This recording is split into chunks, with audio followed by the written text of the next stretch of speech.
When looking at moments, it's funny how retrospectively now we can locate the moment. We can locate the moment of, oh yeah, that's what lost in the league. It was that moment lost in the league. Like, I can't stop saying it because that is my true belief, and that is what this kind of podcast is this episode is kind of built around.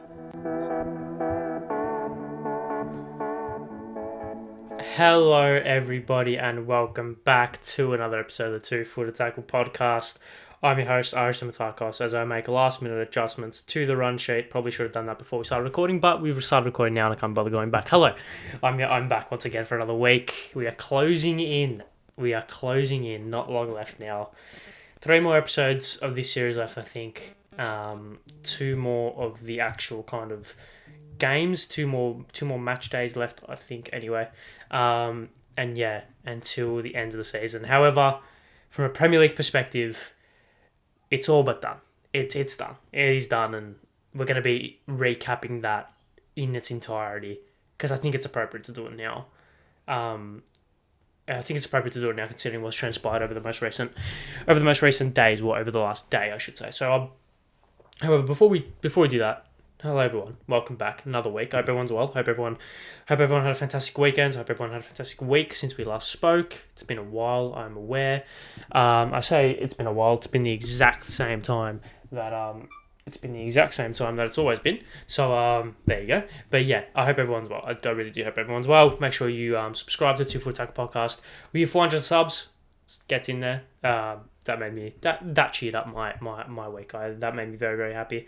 Yeah, we're on 405 now at the time of recording. So yeah, thank you all for those who did subscribe and for those who have stuck around. For those who are going to watch this episode, please, thank you very much for subscribing. And if you are sticking around, thank you very much for that. It does mean the world to me. So it is a vanity metric at the end of the day, but it does make you feel good. So yeah, make sure you subscribe. Take over. Let's go for 500. Fuck it. Why not? I'm not getting greedy, I promise. Yeah, make sure you subscribe. Notification bell. Like the podcast. 2 Footer Tackle podcast on TikTok and Instagram. I've also started a little bit of a personal TikTok as well. I've fallen foul of that app. I've gone from not using the app at all to using it for the podcast to now creating my own one in the space of about a year. So yeah, I've fallen foul to it. But that's where I'll just post the aim is to just post a bunch of just random content about soccer. Fuck, why did I say that? About football, and Australian rules football as well. 2 of my sports and any other random shit that's around sports. Anyway. So yeah, make sure you subscribe to that. Ari Stamatakos on TikTok as well. And then 2 Footer Tackle podcast on TikTok and Instagram. 2FTPod on Twitter. Link in the bio by Twitter and Instagram. Audio platforms: Anchor, Spotify, Google Podcasts, Apple Podcast, all that good stuff. 5-star rating, follow it, subscribe, notification bell. Do all the good stuff. It would mean the world to me. So yes. Where do we start? Let's kick things off and let's go and let's say, Manchester City, your 2022-23 Premier League champions. It was a sentence that I didn't want to say. Although I felt like I was inevitably going to say it. As a Chelsea supporter, as you could probably tell by these things behind me, obviously Drogba's goal, etc. As a Chelsea supporter, you would probably assume that I hate Arsenal. I do. I don't really like them. I don't hate them as much as I hate Spurs, but I don't really like Arsenal, and I would like to see Arsenal fail at every available opportunity. However, I am slowly becoming a far more, I wouldn't say neutral football supporter, but I am slowly falling in love with football more than I have fallen in love with Chelsea. And subsequently, I like stories, I like narratives, I like underdogs, I like unexpected results, I like all this stuff. And Arsenal were a team that no one thought were within a sniff of winning the league. No one gave them a hope at the start of the season. And a lot of people, when they went on that early run, they got a couple of wins together. They were top of the league at Christmas. Everyone was like, yeah, it's going to fall off eventually. City, take their rightful place. And I was one of those who thought that was going to happen. However, I kind of clung on to a little bit of hope and a little bit of what if it doesn't happen, and do I actually want it to happen? Because there's a story at the end of the day, and football creates stories, and football is the best filmmaker you're ever going to see. It beats Hollywood by a country mile because it's real and it happens, and there's no script. And at the end of the day, there's no fairy tales. There's no fairy tales in football. This weekend proved it, right? Arsenal were the fairy tale story of the season in England or in the Premier League. And it doesn't end that way. It never does. And I say never does. It more often than not doesn't. So when there's a chance for it to happen, I want it to happen, despite it obviously being Arsenal. So I was quietly rooting for them. No, I wasn't doing that. I was quietly going for them and I was quietly just having a little bit of an eye on Arsenal's results, seeing if they could. I wanted more City to lose it than Arsenal to win it, if that makes sense. So that you can always hold that thing over Arsenal that you only won it because City choked, etc. But it was quite clear to say that wasn't going to happen. It was quite clear to say that City weren't going to drop off. And obviously this weekend has decided the fate. It was, of course, an arduous task for Arsenal to even win the league in the first place. It was an arduous task for them to win it in the position that they were in. But at the start of this match week, at the start of yesterday, I sat down 11 o'clock Australian Eastern Daylight Time, and I sat down to watch Man City travel away at Goodison, and in my mind, the league could turn on its face. Is that even? That's not a saying. The league could turn on its head within these next 5 hours, between 11 o'clock when the game of Goodison kicks off, to 3:30. Till 3:30, 4 o'clock when full time sounds at the Emirates. The league could turn on its head. Arsenal needed City to drop points in two of their next 4 games in any respect. 2 losses would have done it. 2 draws would have done it. A draw and a loss would have done it. They just needed them to drop points twice, and Arsenal needed to win the remaining games. And I spoke about this last week. I spoke about the mental, not hurdle, but the mental factor that is like happening, that has kind of affected fans, and the mindset of City. Everton were never going to beat City. Everton were never going to beat City. City were never going to drop points in that game. Never. However, there's a real possibility that City drop points to Brighton, or a real possibility that City drop points to Brentford. But now it's too late, obviously. Anyway, we'll get onto that. But I spoke about it last week. So it kind of got contagious. I was speaking to an Arsenal fan, and he was like, if Everton win, I'm going off. And I was like, all right, okay. And Everton start well, actually. Quite funny enough, Everton start well. The game was quite even for the first 25-30 minutes until an Ilkay Gundogan bit of magic put City 1-0 up, and then within a matter of moments, the Norwegian robot makes it 2, and that's the league. Well, that's not the league, but that's this game done. That's this game done. No way Everton were coming back. Gundogan made it 3 from a free kick not long after. Game done, signed, sealed, delivered. See, goodbye. Then your attention turns to the Emirates, because Arsenal still have a job to do. Arsenal still need to win every single one of their games to cling on to a hope. Because Arsenal needed to win. They obviously had 2 games after this one. Arsenal needed to win. And yeah, Arsenal needed to win. They just need to win all the remaining games. They have 3 games left. And it kind of went under the radar, in a sense.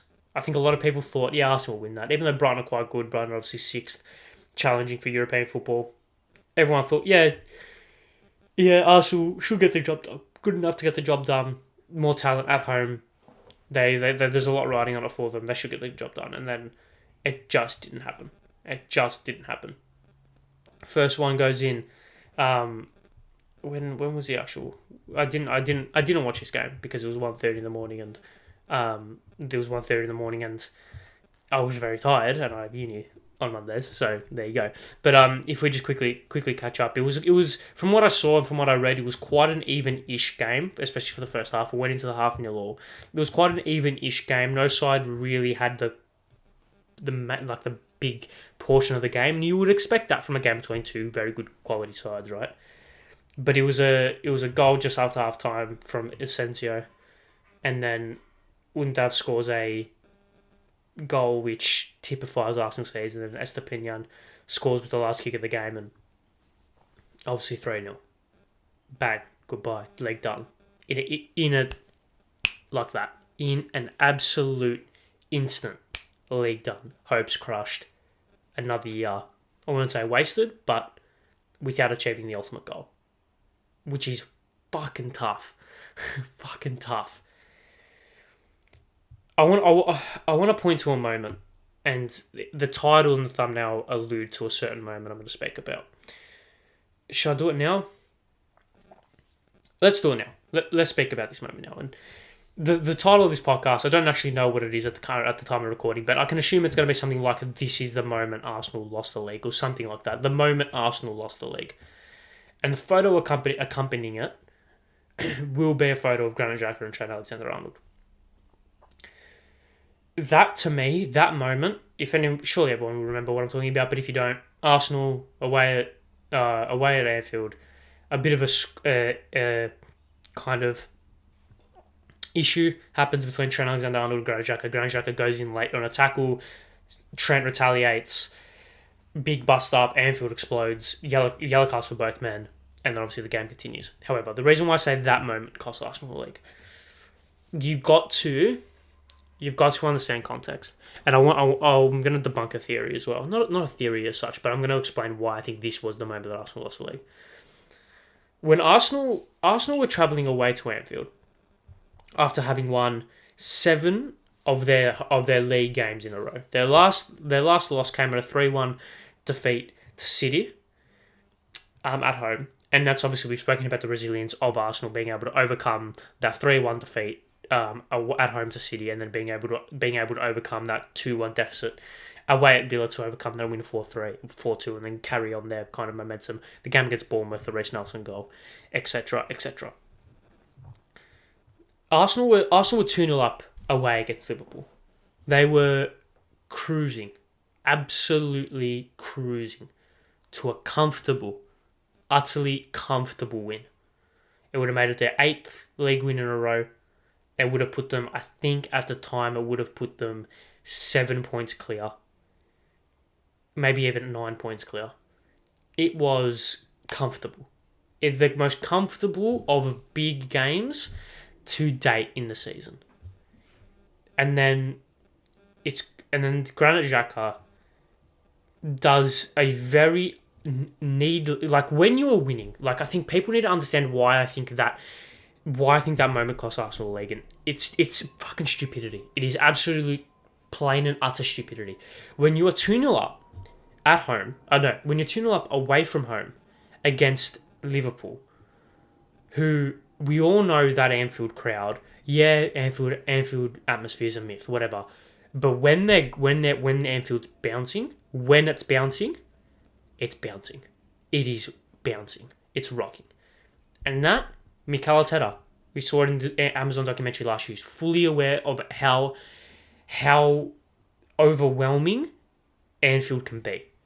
So he would have told his players, get on the front foot early, score early, sap all the energy out of the game, and then we'll cruise to a win. Because Arsenal at that time especially were a much better side than Liverpool. It's exactly what they did. Martinelli within 8 minutes scores, and then Jesus 20 minutes later makes it 2-0. 2-0 up inside half an hour, absolutely cruising to a victory. They sapped all the energy out of Anfield. It was quiet, it was bleak.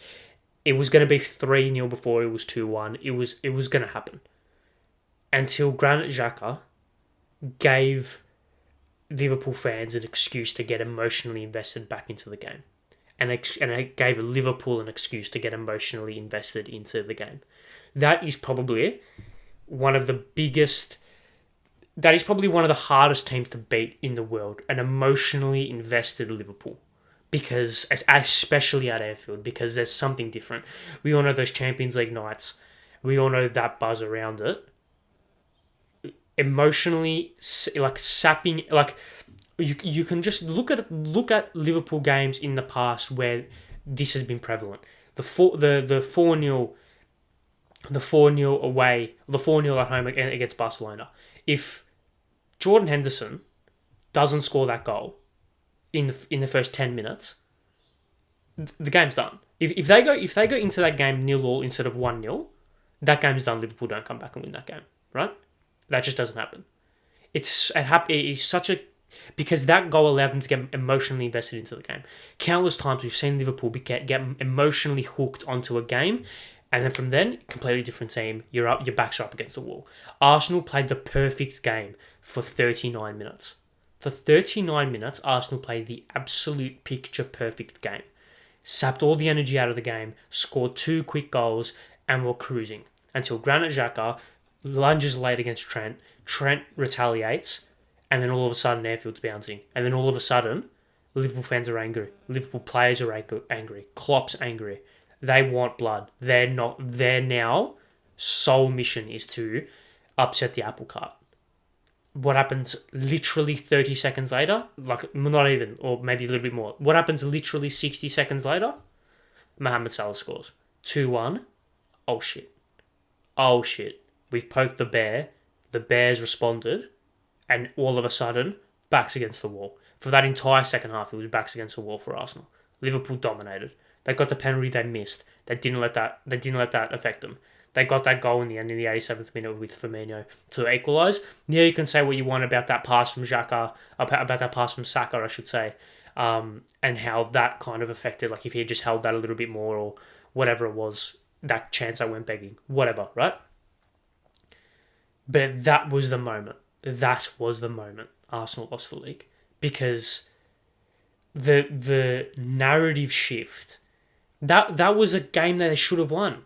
That was a win. That was 3 points locked. That was 3 points in the bank. Thank you very much. And then that bit of doubt creeps into your mind. I spoke about resilience. I spoke about how Arsenal were a very resilient team. Maybe it was one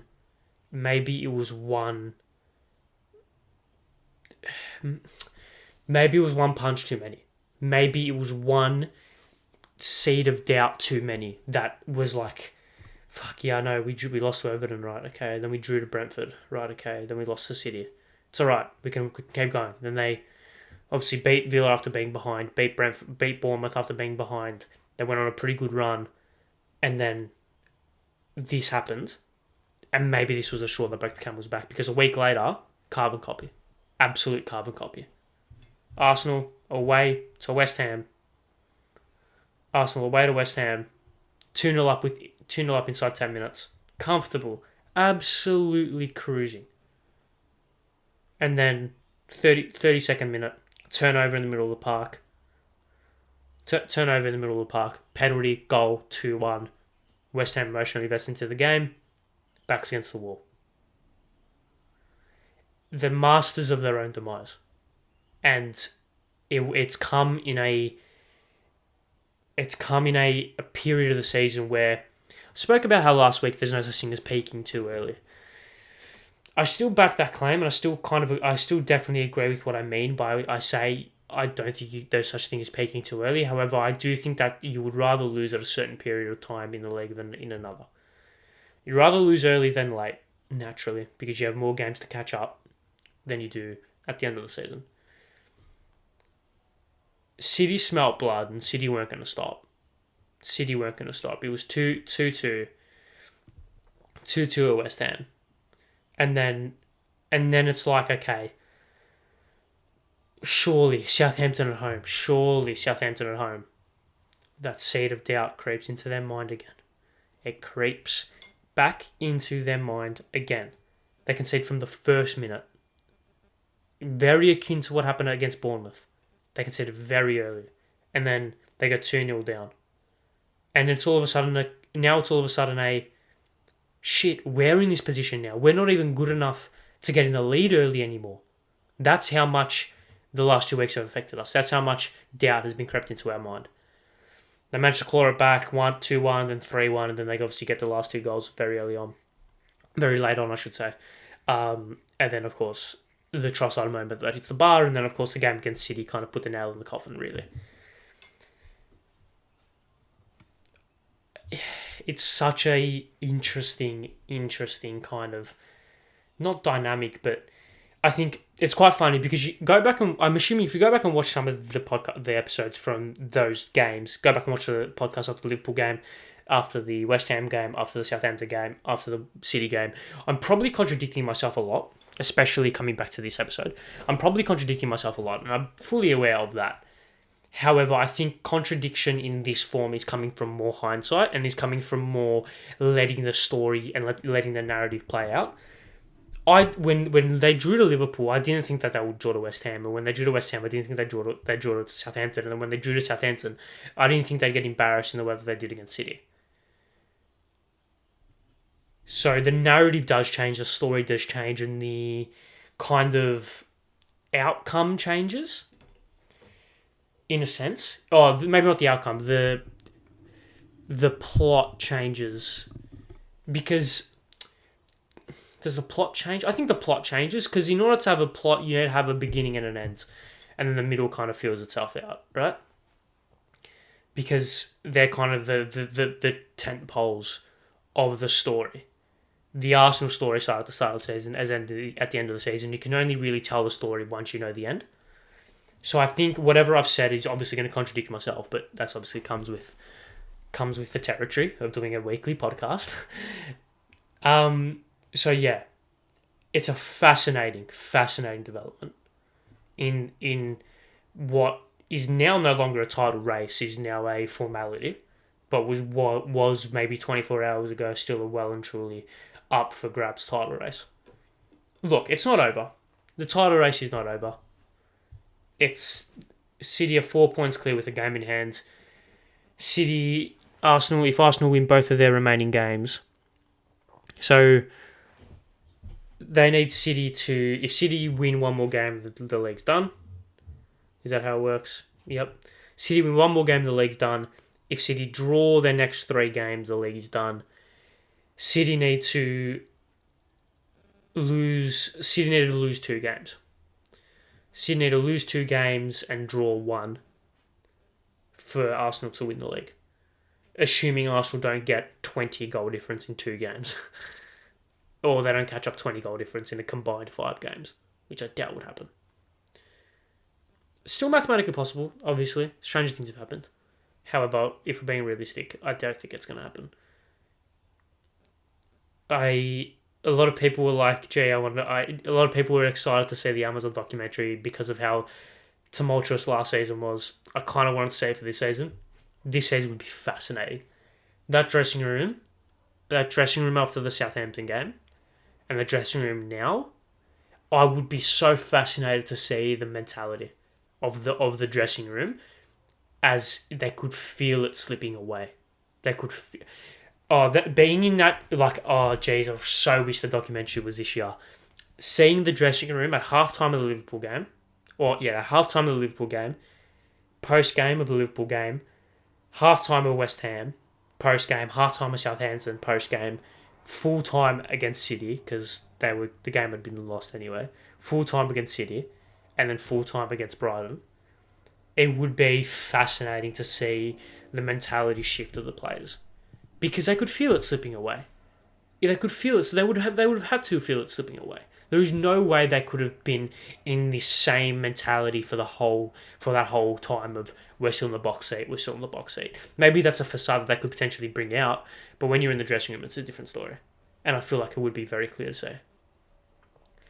I wonder what the response would have been to the halftime of the Liverpool game in particular. I think Arteta would have been fuming. They had that game wrapped up, man. Go back and watch that game. The tide turns as soon as Xhaka does that. The tide turns as soon as that happens. It's like I said, like a story can only be told fully when there's a start and when there's an end. We've got the end of the story now. We don't have the fully, but we have a very good idea of how the story is going to end. And now we can look back at the story from big start to end and think, what were the key moments? That Granit Xhaka moment is the moment Arsenal lost the league. To me, it is beyond the shadow of a doubt. Go back and watch that game. I implore you all to go back and watch that game. Arsenal were cruising. It was comfortable. Xhaka rolls up the crowd, gets a yellow card, 60 seconds later, it's 2-1. Oh, shit. I'm interested to see the sofa score momentum bar of this game. I haven't looked at it, so I really could be proven very, very wrong. No, it actually quite kind of proves me right, if anything. So can I bring this up? I should probably I might just show it to the camera. It's gonna fuck up the focus. I don't think this is actually gonna focus, hey, because I turned off autofocus. Anyways, but basically, the momentum bar shows. Actually, no, I can't be bothered. Basically, go on SofaScore on either the website or on the app, and look at the Liverpool versus Arsenal momentum bar. It's pretty much all Arsenal until that moment. Liverpool get a surge in momentum. They score the goal. Pretty 50-50 up until the end of the half, and then Liverpool dominate for the rest of the game. It was absolutely needless, and it was a moment that lost Arsenal the Premier League title. Now, the rebuttal to that would be, oh no, injuries. Okay. Saliba, missing. Very, very crucial player. Zinchenko's been out for a couple of games. Xhaka's been out for a couple of games. Partey as well. For a couple of games, I think. As I think, anyway. However, the game that the team that started against Liverpool, was a full strength team barring, of course, the big French centre half whose name has escaped me for some reason, even though I said it 30 seconds ago. William Saliba. Jesus Christ. Barring William Saliba, that is a full strength Arsenal team. The 2 games before it against Leeds, where they won 4-1 very, very convincingly, the exact full strength, barring William Saliba. They started Trossard instead of Saka that game, but I think Saka was on the bench. Yeah, Saka came on at the out mark, so that's fine. The game before that, they beat Palace 4-1 very comfortably. Full strength team, barring William Saliba. They started Trossard up front, but Jesus came on after 65 minutes, so that's obviously just rotation.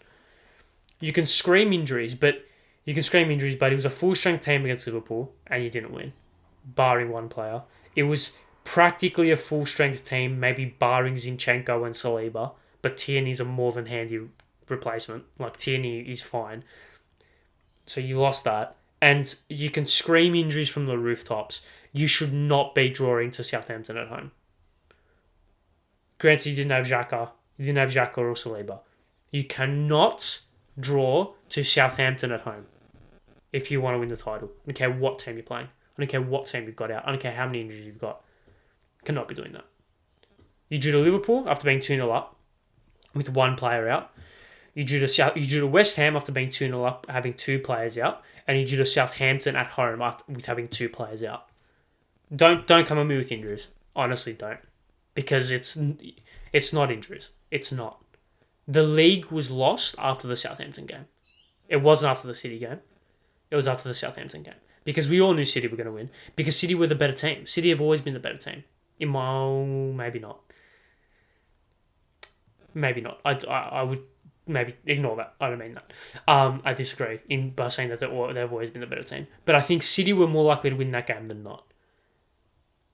If Arsenal just beat Liverpool, this is exactly what happens. I'll tell you exactly what happens. If Granit Xhaka just stops pressing. If Granit Xhaka just stops pressing Trent and Liverpool just recycle possession, Arsenal go on to win that game maybe 2-0, 3-1, maybe 3-0 even, right?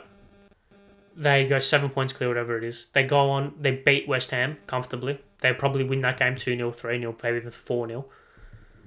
And then they go on and beat Southampton. And then they probably still lose to City. But they beat Chelsea. They beat Newcastle. And by that stage, they probably can afford to lose to Brighton. They probably would still be in the box seat anyway.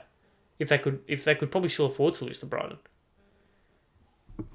And they would have won the league, essentially, is what I'm saying. They would have won the league.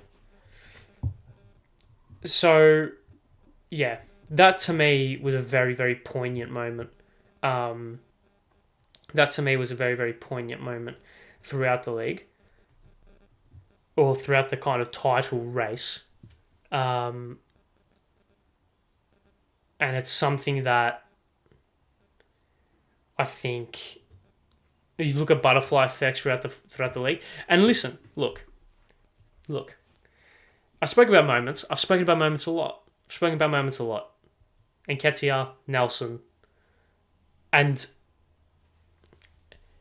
Jorginho's against Villa. However, I said that the moments will get increasingly more dramatic as the weeks progress, and I thought it'd climax at the City game. It didn't happen, and we all know what happened, right? But when looking at moments, it's funny how retrospectively now we can locate the moment. We can locate the moment of, oh yeah, that's what lost in the league. It was that moment lost in the league. Like, I can't stop saying it because that is my true belief, and that is what this kind of podcast is this episode is kind of built around, the storyline around it anyway. Is that moment lost in the league? Yeah, it's funny how we can isolate it back. Or we can look back in retrospect and isolate that moment.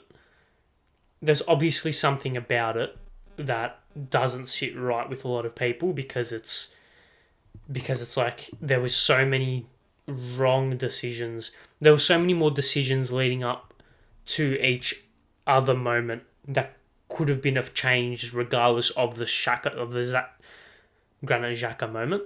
So what I mean by that is, yeah, Xhaka did that thing, but it didn't go Xhaka doing that moment and then all of a sudden it's 2-2, and then all of a sudden they drew to West Ham, and then all of a sudden they drew to Southampton. There's moments in between it, right? Obviously.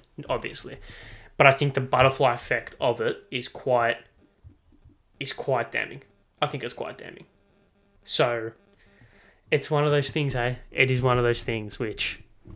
Let me know in the comments if you think I'm wrong, if you think it's injuries, if you think it's just they ran out of legs. Let me know. But I truly believe it was that moment that cost Arsenal the league. And I'm smiling. I don't know why, because I am kind of upset for them. But it is what it is, hey. It is what it is. City, congratulations, you won the league.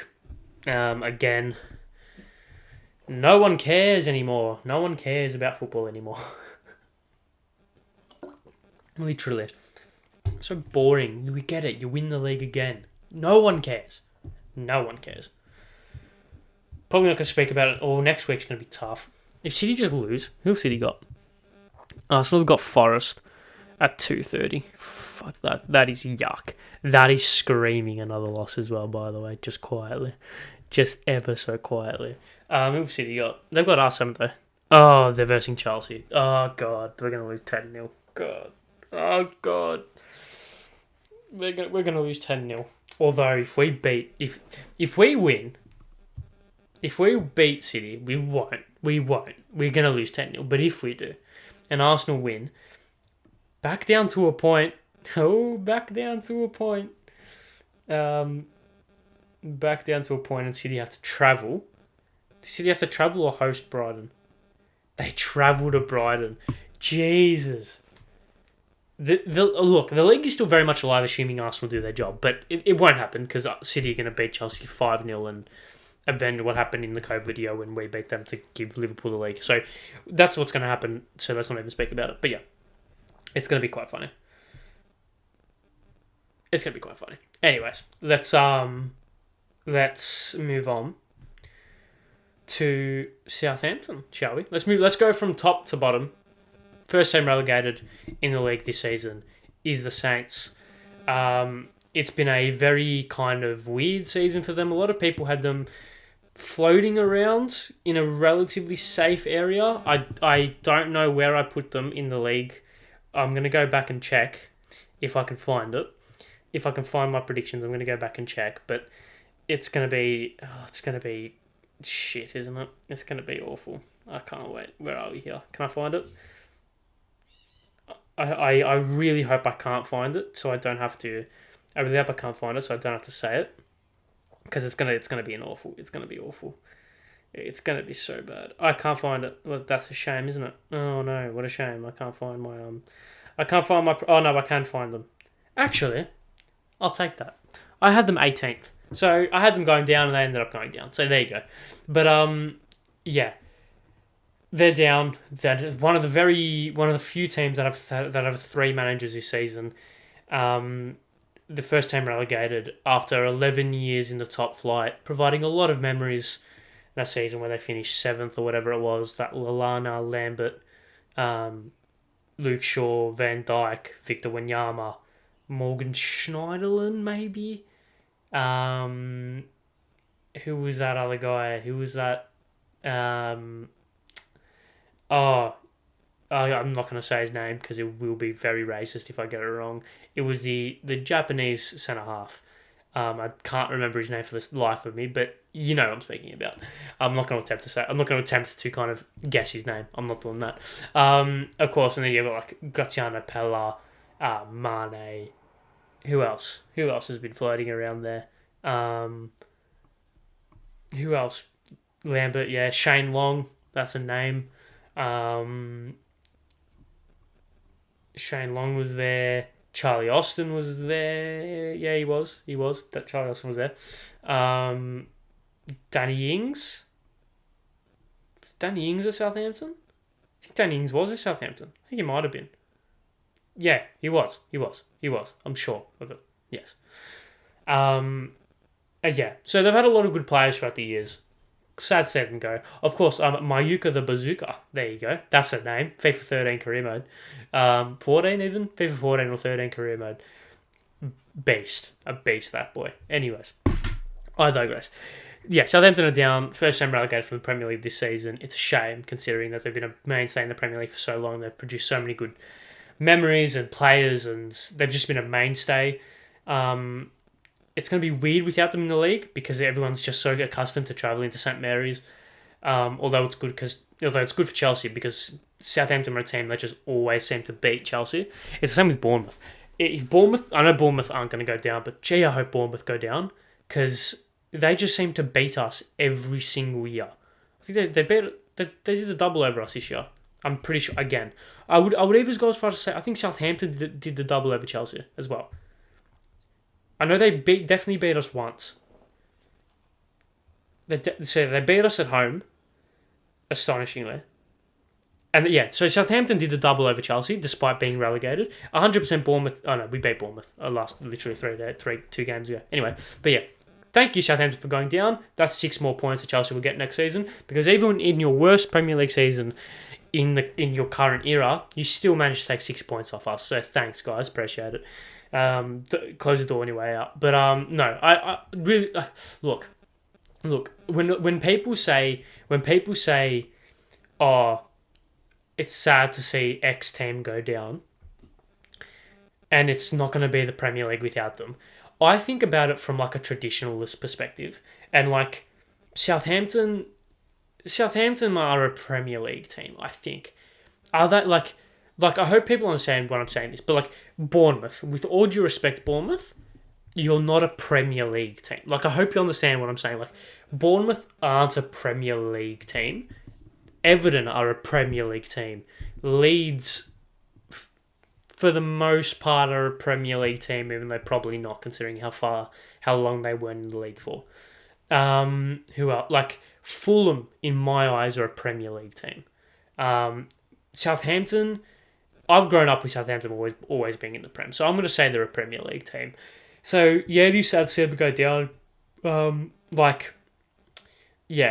The first team going down, they're going to be joined by either Forest, Everton, Leeds, or Leicester, 2 of those teams. I don't think West Ham are going to get down, or Bournemouth. I think Bournemouth are safe, mathematically. Yeah, Bournemouth are safe mathematically, which is quite interesting. So, yeah, there you go. It's going to be interesting. It's going to be an interesting kind of development, what happens with them, because I've got a lot of players that will be in demand. Ward-Prowse being one, Lavia being one, even Carlos Alcaraz, not the number 1 tennis player in the world, or former, I think it will probably be at this time, but yeah, not the US Open winner from last year, the Southampton striker, who actually scored quite a few goals in his like a very limited appearances. Or am I going insane? Am I going insane, or has he actually like done some good stuff? Yeah, he's their third top goal scorer in the league. He scored 4 goals in 16 games. He's not that good actually. I thought he played a lot less. But anyway, he scored some goals. He's their third top goal scorer, so he must have some talent. 20 years old, Argentinian. Oh, he's not even Spanish. Okay, fucking you're fraud. Yeah, from Racing Club as well. So that's an Argentinian club. Anyways, yeah, they've got a lot of players who will be in demand. I feel like Joel Rebo will be in demand as well. I feel like he's a player that can play at the level. Obviously, a Rangers player from not that long ago. And then you've got like Walker Peters. Will he be in the market? I don't know. Like Salisu, maybe. Bela Kotchup, maybe. Bednarek, probably not. Che Adams is an interesting one because he kind of screams Premier League player, but is he actually good enough to be a Premier League player? I don't know. Maitland-Niles, I mean, how different his career could have been if he just accepted that he was a right back instead of a central midfielder. Stuart Armstrong, he's going to the Championship. Elianusi, I mean, put him back in the Prem for potential FIFA purposes if he gets an inform. But apart from that, probably not. Walcott, he's probably done. Gavin Bazunu, I really like the look of this kid. I know he's had 4 clean sheets in 32, but his defensive program has been shocking. Was at City for a reason. I think he's going to be a good player. Good FM wonder kid as well. Sekamara as well, another player who probably hasn't shown a lot, but probably still has some potential. So, yeah, a lot to kind of digest for Southampton fans at the moment. It was a 2-0 loss at home to Fulham. Carlos Vinicius and Alexander Mitrovic putting the nail in the coffin. Just nothing coming off the bench. Solomana coming off the bench, not providing anything. Just nothing really coming off the bench. Carlton Carr, I think he's actually alright at Marseille. Surprised Southampton. Yeah, I don't think Southampton are going to keep him. I think he might go, even though he hasn't played. He hasn't played in 3 games. I thought he was actually quite good. Anyways, yeah, okay. That's pretty much it for Southampton. Sad to see them going down, but I think they'll be back.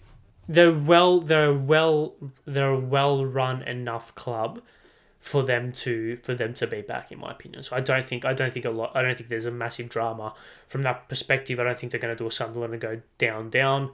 If anything, they're going to go down and then come straight back up, like Burnley. I don't think they're going to keep the coach. I think they're going to get rid of the coach and bring in someone new, someone fresh, someone like Vincent Kompany, not him, obviously, but someone new, young.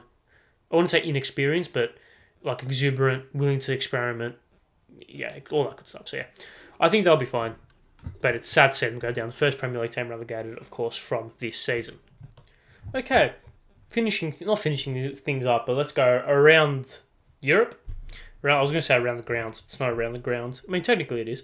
But the Spanish League was decided. Barcelona getting the job done over Espanyol 4-2 to secure them another league trophy. 14 points clear of Real Madrid with 4 games to go even. So, uncatchable. Scenes post-game, bit strange. Barcelona doing a celebration in the middle of the ground, obviously after winning the league, and then Espanyol fans charging them. Bit weird in my opinion. Strange, just a tad. Like I get it. Espanyol are down, not down, but they're in the relegation zone. I get it. It's a bit disrespectful, but then again, you're not rivals. Actually, are they? I think they might be. Are Espanyol and Barcelona rivals? Who else? Who else could be their rivals? I actually think they are rivals. Are Barcelona and Espanyol rivals? Let me look this up. Barcelona main rivalry. Barcelona main rivals. Okay. It just says Real Madrid. No shit, it would say Real Madrid. I should... Okay. Club rivalries. El Clasico. Yeah. Okay. Yeah, Espanyol. I knew it. I knew they were rivals. They are rivals with Espanyol. Alright, maybe a bit disrespectful. Maybe a little bit disrespectful. But, Barcelona's local rival has been Espanyol. Okay, so they won the league at Espanyol, and celebrated in the center of the pitch, and Espanyol fans charged them and tried to bash them, and then basically horrid scenes. Bit disrespectful, bit funny, bit get over yourself, bit I like the fight back, a bit, I don't know, just a bit weird all round in my humble and very inconsequential opinion. But good to see Barca winning something for once. Obviously, that those underdogs at the end of the day. In saying that, their lineup actually is quite hot for the most part. I say this. How old's Gavi? He's 18. Oh, good. Phew. Yep. Okay, Pedri, you're 20. Sick. All right, nice. Their lineup's good. Their lineup's good. Ter Stegen in goal, obviously, he's fallen off a little bit, but he's okay. Koundé, Araujo. Gavi, obviously, Pedri, De Jong, Busquets, Rafinha, Lewa. Good team. On the bench, who else? Who's this? Javier Paudugo. I know he plays for Espanyol. That's why I didn't recognise him. Ansu Fati coming off the bench. Sergio Roberto still floating around. Jesus, talk about living off of one moment. There you go. Anyways, Barca won. Good on them. Any other things happening around the grounds? The Greek Championship group has come up on my foot mob. Olympiacos doing well. No, they're not. AEK are going to win it. There you go. That's obviously something. Oh yeah, the playoff finals and stuff happened. Notts County nearly choked. How they didn't piss the playoffs is beyond me. Like, they obviously, we all know what happened with Notts County and that whole debacle. Not debacle, but the fact that they're like the second best team ever in the National League, like ever, and they still needed to go up via the playoffs. Just boggles my mind. But they beat Bromley. Is that who they had to verse? Bromley? No, Borehamwood. What? This is so confusing. Wait, who did Bromley verse? Chesterfield. Why is that a thing? Okay, anyways, they versed Borehamwood. They versed Borehamwood and they won. They won 3-2, but after being 2-0 down.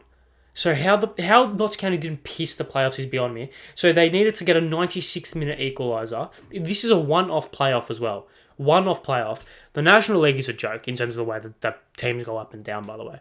Up, more so. They had to get a 96-minute equaliser to draw, and then they scored in the 120th minute to win. So they somehow scraped a win out of that. And then they were 1-0 down. In the first 5 minutes against Chesterfield at Wembley. They came back to equalise in the 87th minute. They went 2-1 down 3 minutes into extra time and then scored in the 108th minute. Then they were one penalty kick away from winning and going through. John Bostock decides to Panenka it and hit the crossbar, and they had to wait another penalty for them to go through. Why did they make their life so much harder than what it needed to be? Like, Jesus Christ.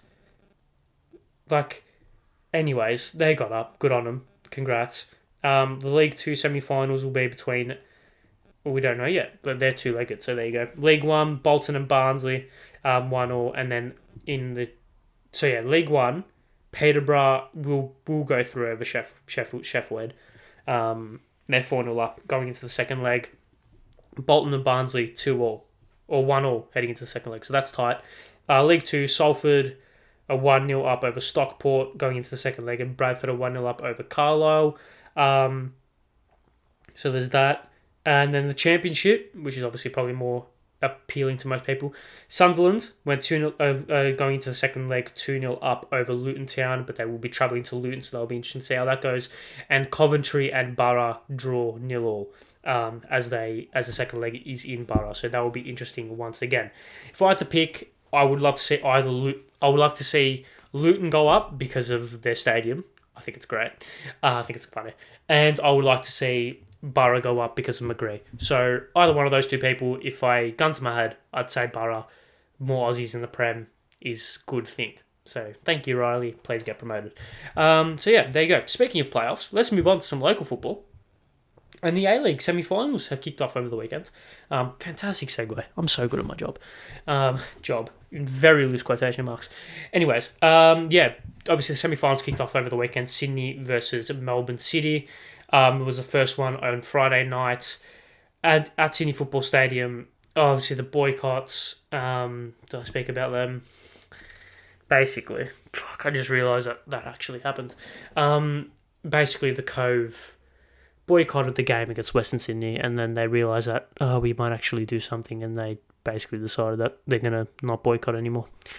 Look, I said I don't care if you boycott the finals, because that's not what this whole decision was about. It's about boycotting the grand final. But at least stick to your word. Come on. Like, is that too much to ask for? Is that too much to ask for? Just, if you say something, just do it.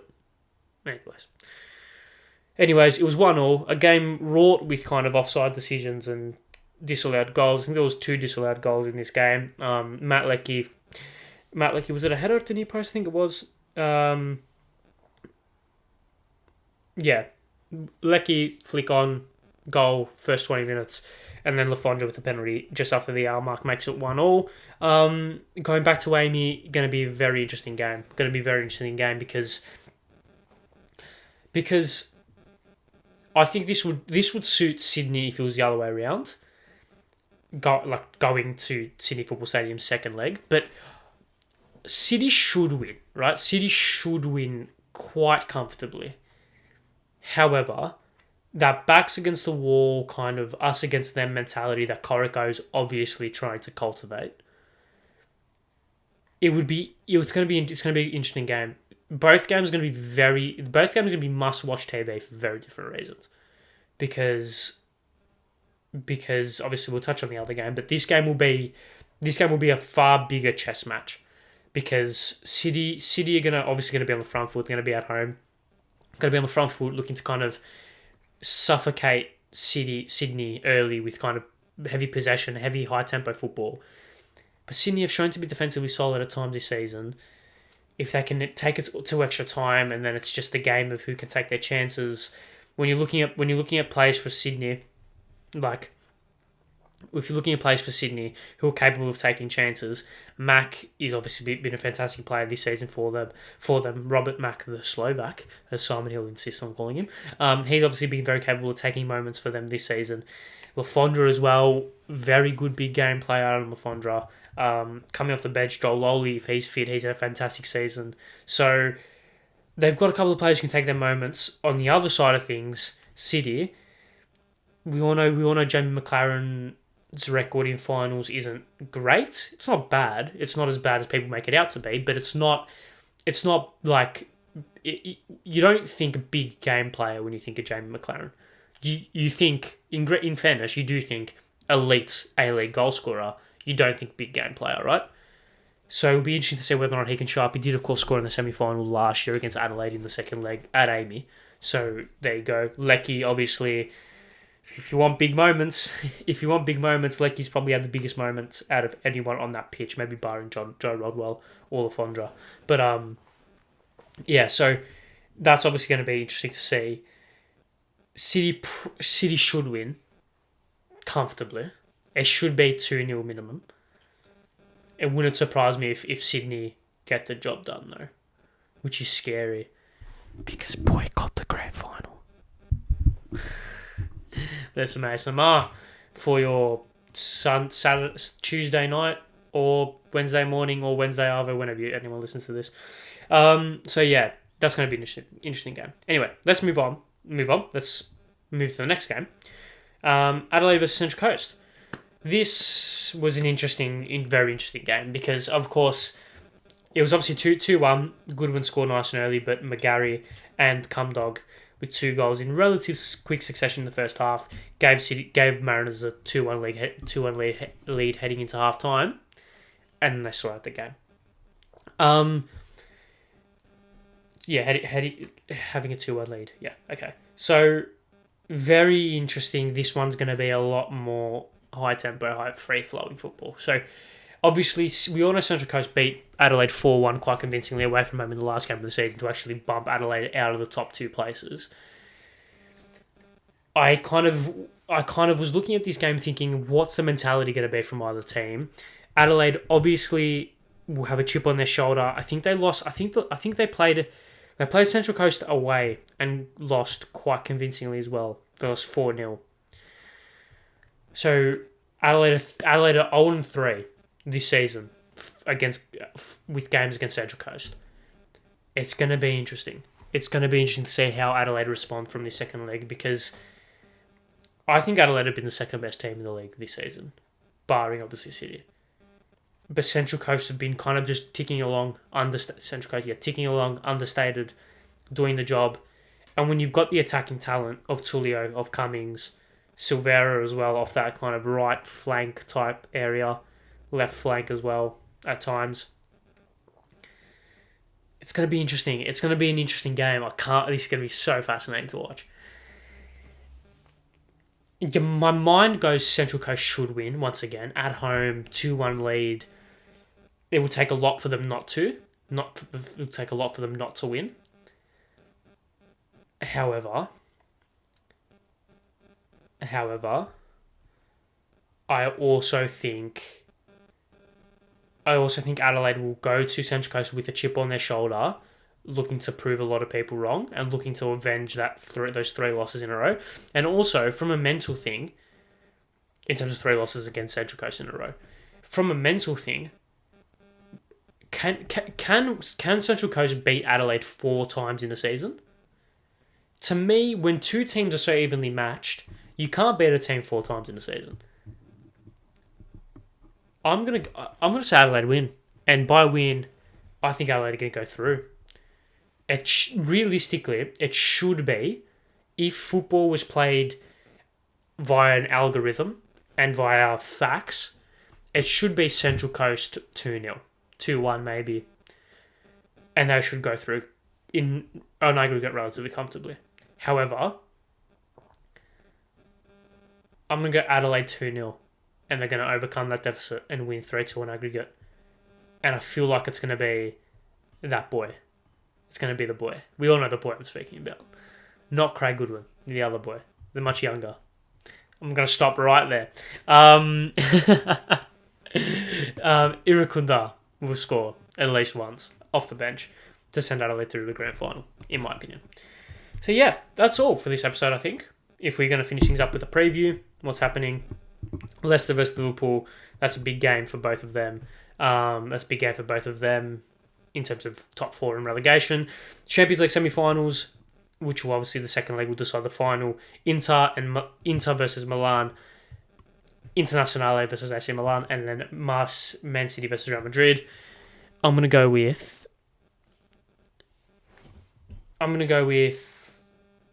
Inter. AC Milan 1-0. Inter hold on and go through the final. Luton versus Sunderland, the second leg is actually on Wednesday as well. I'm going to go with Luton 2-0. They go through to the final at Wembley. Champions League semi-final. City Real Madrid.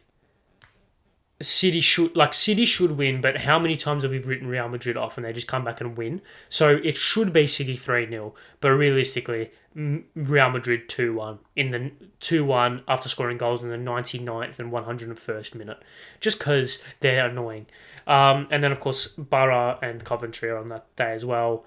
Borough 1-0, Riley McGray Borough 3-0, Riley McGray hat trick. Sure. Leverkusen, Roma in the Europa League. Roma 1-0, they go into the final 2-0 and aggregate. Sevilla versus Juventus. I'm going to go all Italian final. Juventus win 1-0 and then go through 2-1 on aggregate. Prem, nothing interesting happening. Chelsea are going to get absolutely destroyed by Manchester City. Chelsea are going to lose 7-0. It's going to be humiliating.